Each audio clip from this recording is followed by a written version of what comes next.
Nem tudo volta a crescer. A banalização do fogo e o aumento da degradação do cerrado.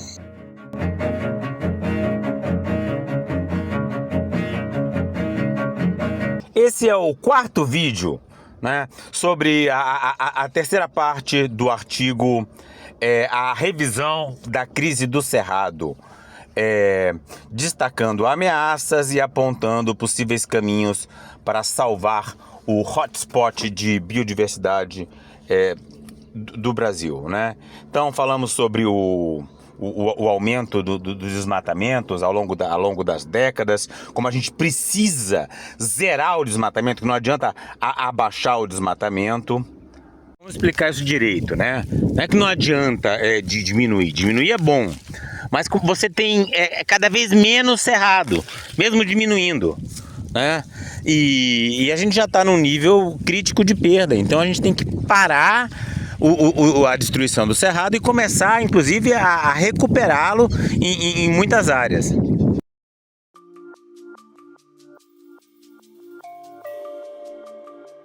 Campos, savanas e florestas, por uma proteção coerente do ecodomínio do cerrado, né? Foi a segunda parte. E agora vamos falar sobre o fogo, né? Nem tudo cresce de volta. Então, tão importante quanto escrever um artigo é divulgá-lo adequadamente, né? Então, foi feito o press release mandado para vários veículos de imprensa. Olha só isso aqui, olha. Essa aí saiu na Inglaterra, no Reino Unido. O cerrado está quebrando silenciosamente e o sistema de produção de alimentos mundial é exposto, né? Então o artigo expõe o sistema de produção mundial de alimentos baseado na soja, a soja do nosso cerrado, como está destruindo esse ecodomínio.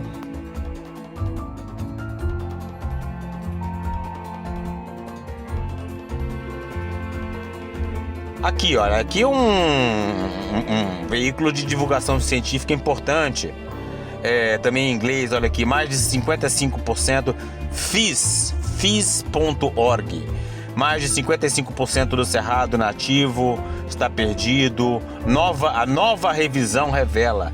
Então, essas figuras lindas aí do artigo estão aparecendo por toda parte e as pessoas estão se dando conta da destruição do cerrado.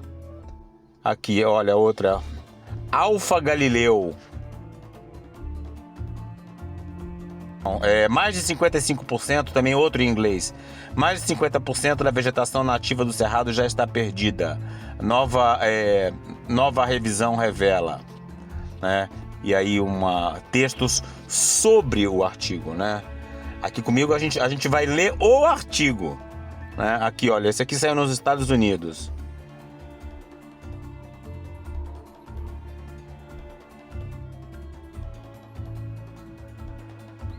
Eurek Alert.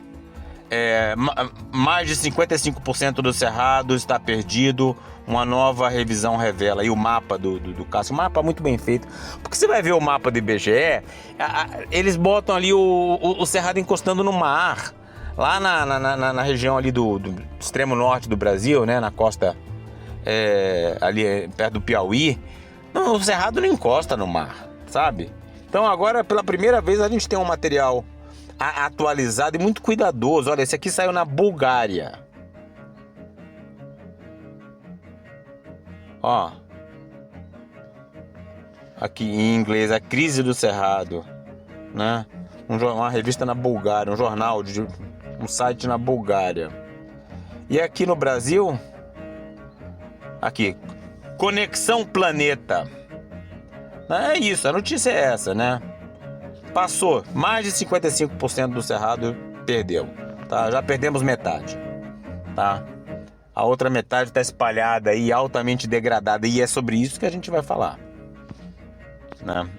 Aqui, ó, revista Galileu, Um Só Planeta, jornal Opção, Cerrado em Alerta na pesquisa da Nature. O artigo foi publicado na revista Nature Conservation. É uma super revista, mas não é a Nature, né? Nature significa natureza, né? É claro que isso está no nome de várias pesquisas, de várias revistas, né? Afinal, é a natureza. Entre a perda silenciosa e a invisibilidade política.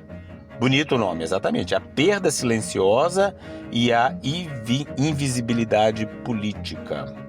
Belo título, Giovanna Campos.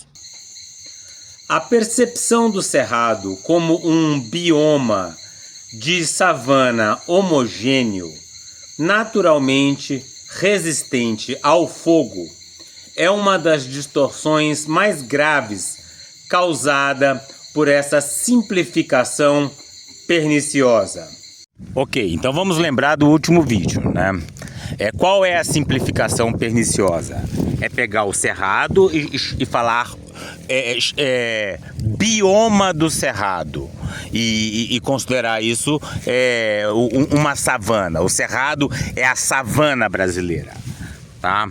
Na verdade, o que a gente mostra ali é que o cerrado é um ecodomínio que inclui vários biomas, né? Que vão desde campos até florestas extremamente bem desenvolvidas. E você simplificar tudo, dizendo que é simplesmente uma savana, ainda por cima resistente ao fogo, você está fazendo um desserviço para a conservação, para a preservação do nosso hotspot de biodiversidade, né? O que é o hotspot? É uma zona de imensa quantidade de biodiversidade, grande endemismo e muita ameaça à sua preservação.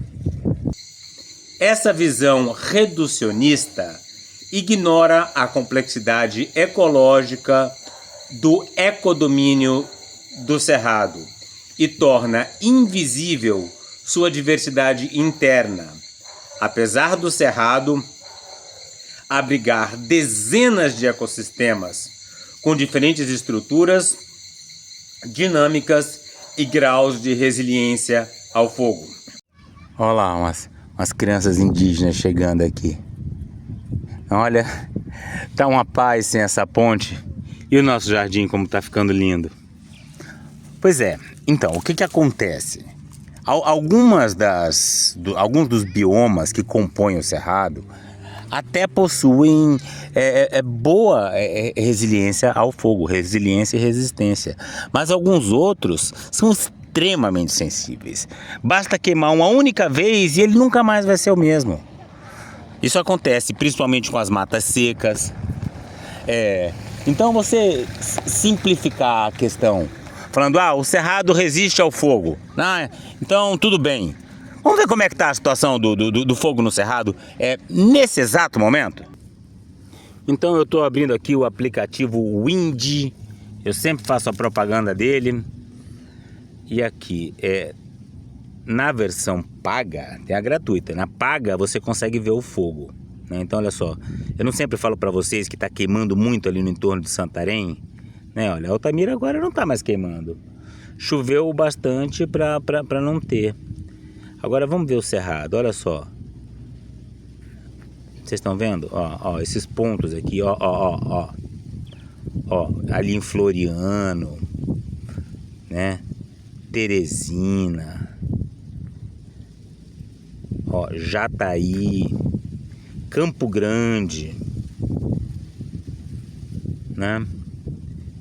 Deixa eu mostrar, botar, e acima de botar essa camada que ela mostra concentração de monóxido de carbono.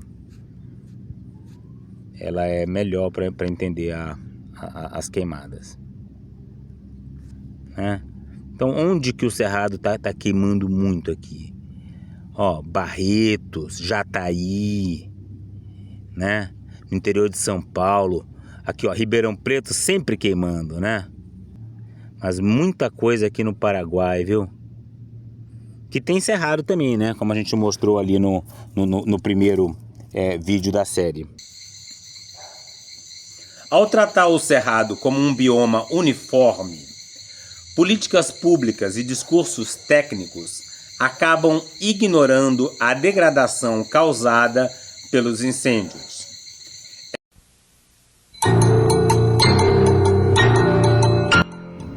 Vocês lembram quando a gente falou no vídeo passado sobre os campos rupestres, né, ali na Serra do Cipó, que tem aquelas plantas, aquelas velociáceas maravilhosas, né, canela de ema, que muito estudadas pela professora Nanusa, que foi minha professora de botânica. Então, o campo rupestre é extremamente sensível ao fogo. Né? Pode até ser que havia algum regime de fogo, mas muito esporádico, e ele não aguenta, né? Vai queimando, vai tudo se acabando. Como a gente vai falar em mais detalhes agora na leitura do texto. Lá no alto, no quilômetro que era 114, quando eu cheguei naquele quilômetro, aquela neblina, de repente a neblina subiu e eu vi tudo completamente florido, parecia um jardim. Eu falei, meu Deus, aqui que é aqui, nunca mais eu deixo esse lugar. Essa distorção também enfraquece o combate aos incêndios criminosos, ao se apoiar em narrativas como o fogo sempre existiu e logo tudo volta a crescer, que funcionam como dispositivos de apagamento. Os incêndios criminosos, eu tenho uma opinião muito particular minha, que eu acho que quando você faz um manejo da sua terra, que deixa ela tão exposta aos incêndios, você também é responsável por isso. Não adianta esse negócio, porque você lembra quando estava queimando ali nos últimos tempos, muito em São Paulo, aí começou a saber os culpados, aí aparecia vídeo, o vídeo do bêbado que passou lá e jogou um cigarro. Cara, isso é irrelevante, né? Eu sei porque eu tenho essa área aqui que eu cuido, e se eu não quero que ela queime, eu preciso tomar providências. E é por isso que eu estou aqui combatendo o capim, para ela não queimar. Se você é dono de uma fazenda e você tira a vegetação natural da sua fazenda de uma forma que ela vira um imenso capinzal seco, você é responsável também pelo fogo, mesmo que você não tenha riscado o fósforo. Desconsideram a diferença entre incêndios naturais e antrópicos. Ignoram a vulnerabilidade dos ecossistemas mais sensíveis e isentam a responsabilidade humana pela intensificação e banalização do fogo.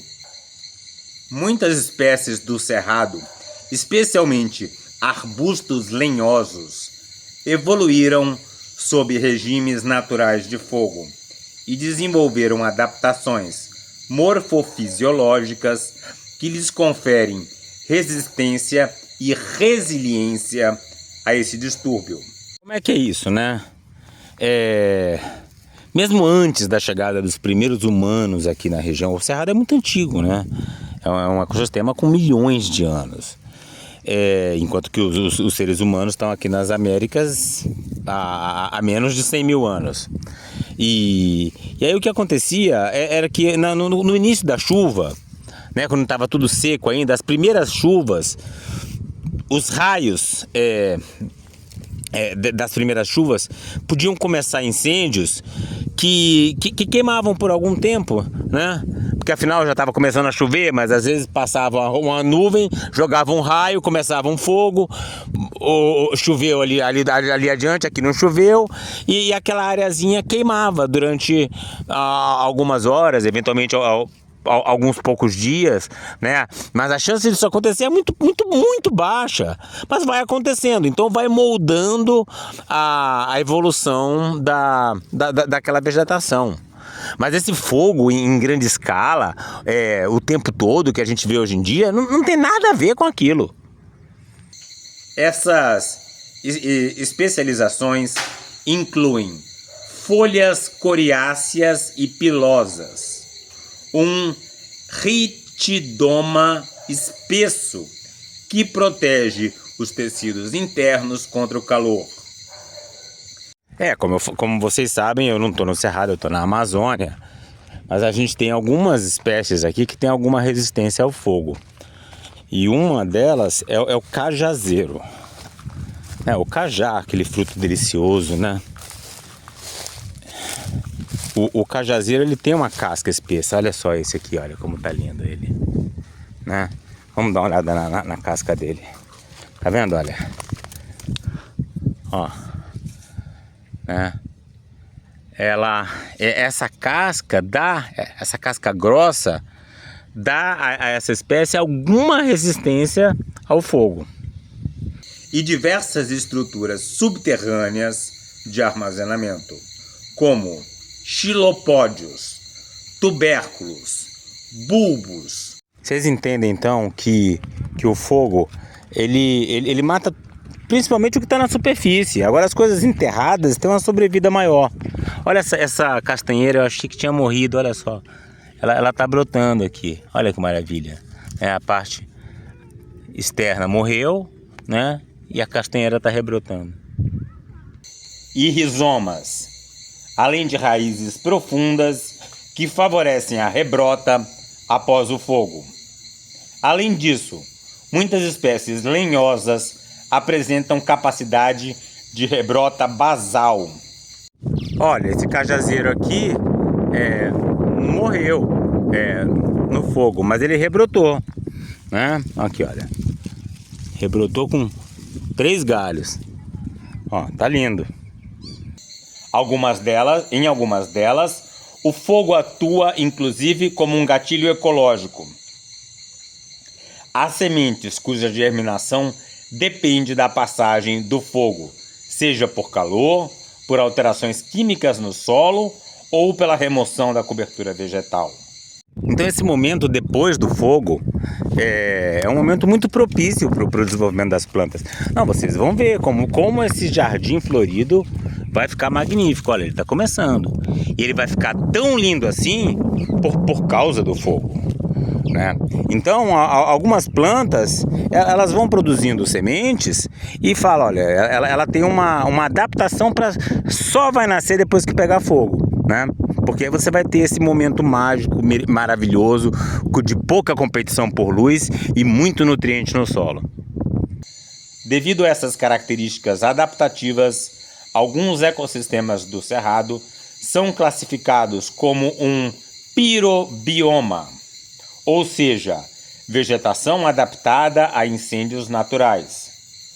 Vocês já ouviram falar desse termo piroceno, né? O planeta Terra estaria entrando no piroceno, a época do fogo.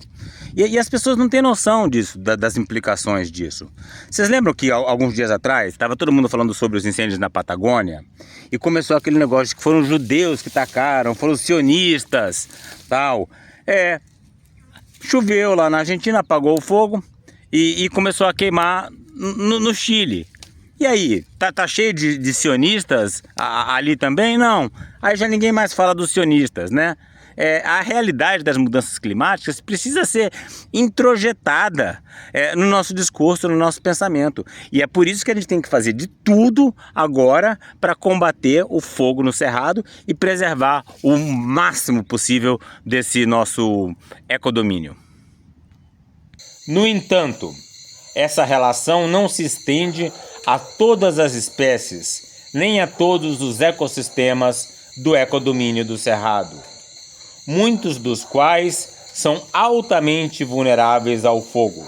Você tem árvores na mata seca, né? Árvores que têm às vezes 400, 500 anos de idade e que se o fogo passar pelo pé dela uma única vez, ela vai morrer. E isso faz parte do ecodomínio do Cerrado, né? Tem essas áreas do Cerrado brasileiro que nunca queimaram, né? Desde que Pedro Álvares Cabral passou por ali, nunca queimou. Por quê? Porque é um lugar distante, às vezes num fundo de vale, numa área mais protegida, e a gente tem que tomar cuidado, porque essa concepção de que tudo bem queimar porque está no cerrado, não, você vai perder aquela mata seca. Espécies de campo rupestre que não toleram regime de fogo, criado inclusive pelas exóticas invasoras, essas sim, grandes vilões da conservação, as gramíneas africanas, né, espalhadas pelo agro. O grande vilão, na verdade, é o agro, né? que faz questão de espalhá-las ao máximo. Formações florestais como mata de galeria e vereda são particularmente sensíveis, pois suas espécies não apresentam adaptações para resistir às chamas e dependem de ambientes úmidos e sombreados para sobreviver. As veredas, elas não têm adaptação ao fogo, né? Por quê? Porque é um terreno alagado, né? Por que pegaria fogo? Acontece que, como a gente viu já no último vídeo, a superexploração, a destruição das nascentes e a superexploração hídrica do cerrado está secando muitas veredas. Então, vereda que nunca queimava, agora está começando a queimar e as espécies não aguentam. O mesmo acontece em áreas de campo rupestre e cerrado rupestre, que abrigam um elevado número de espécies sensíveis ao fogo e que se desenvolvem sobre afloramentos rochosos, onde a escassez de combustível natural impede a propagação das chamas. A invasão de espécies exóticas, especialmente gramíneas, que acumulam biomassa altamente inflamável, tem aumentado a frequência e a intensidade dos incêndios nos topos de morros. Pois é, ano passado essa área minha aqui queimou, né? Olha, ainda dá para ver os restos de carvão da vegetação queimada. E eu quero que ela não queime nunca mais. Então, o que eu preciso fazer? Atacar as gramíneas. Elas são as grandes aliadas do fogo. Olha só essa aqui, olha, como tá bonita, brotando. Então eu preciso arrancar todas.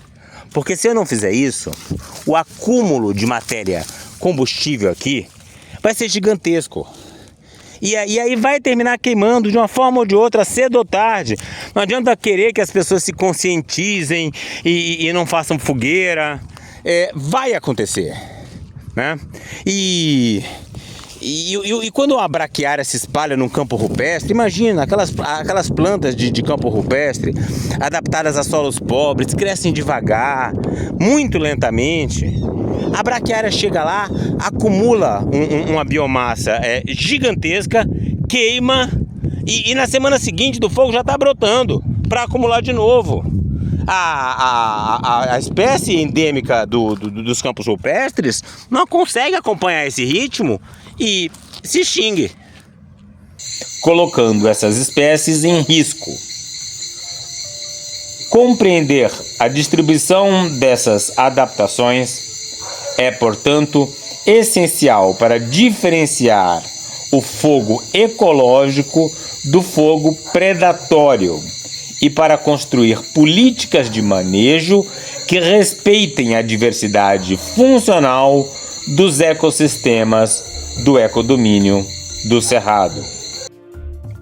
Em alguns parques, o que se faz é fazer um manejo, uma queima rotatória de várias áreas para evitar um acúmulo de matéria orgânica inflamável, né, para que possa causar incêndios ainda maiores. Então esse tipo de política precisa ser considerado, e algumas áreas não podem queimar de jeito nenhum, em hipótese alguma. Então, mais cuidado tem que ser tomado com essas áreas, né? Como o cerradão, os campos rupestres e etc.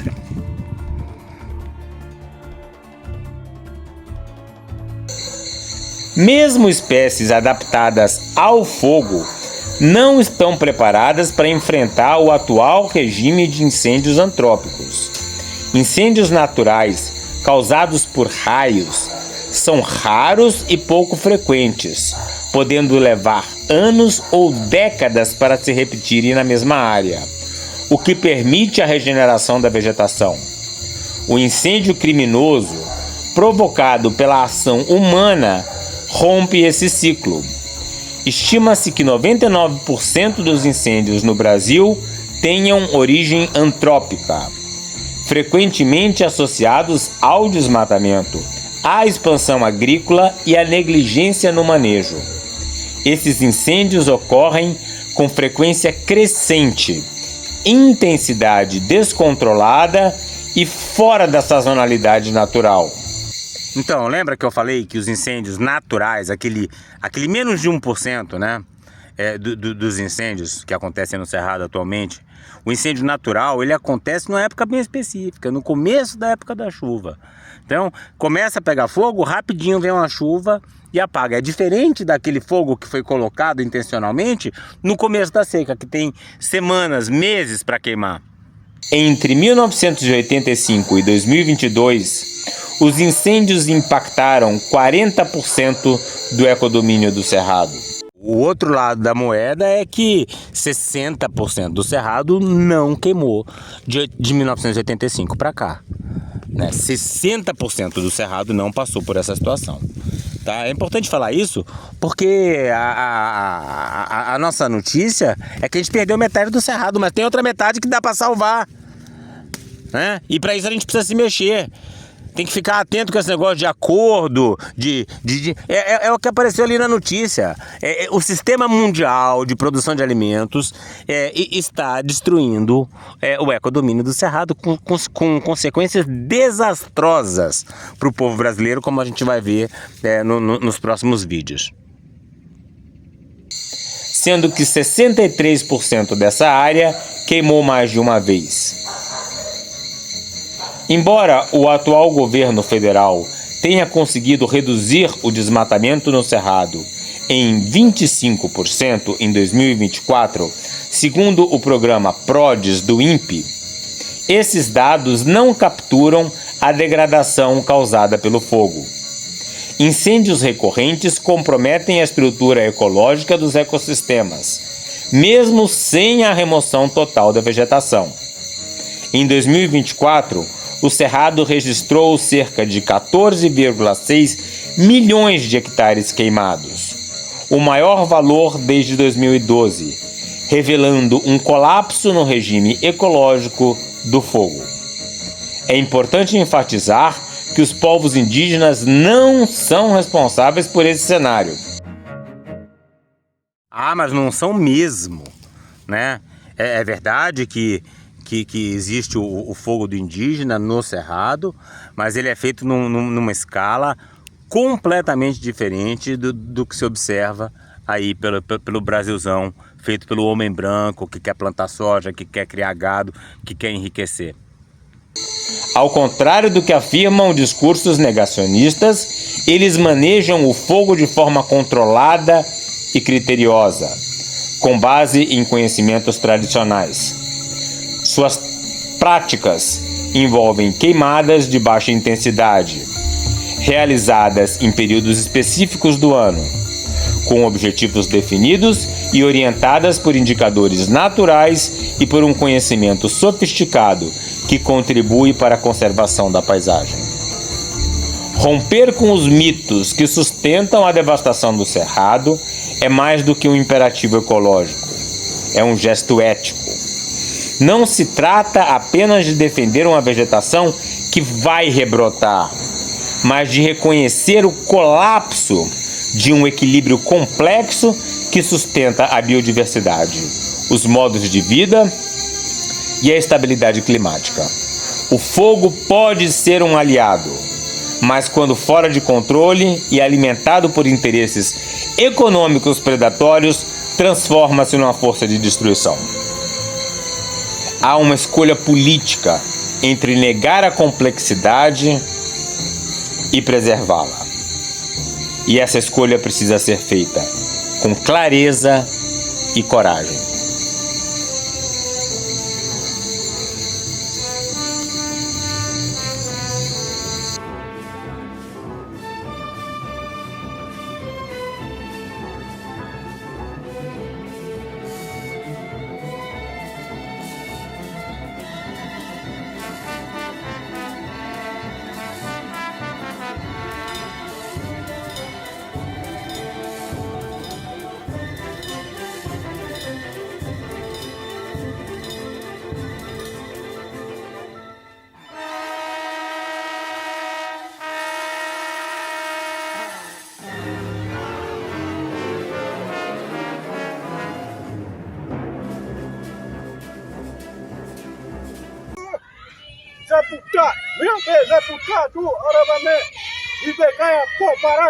Para saber mais e participar dessa luta radical pelos povos indígenas, a floresta tropical e a biodiversidade de modo geral, inscreva-se no canal, deixe seu like e comentário.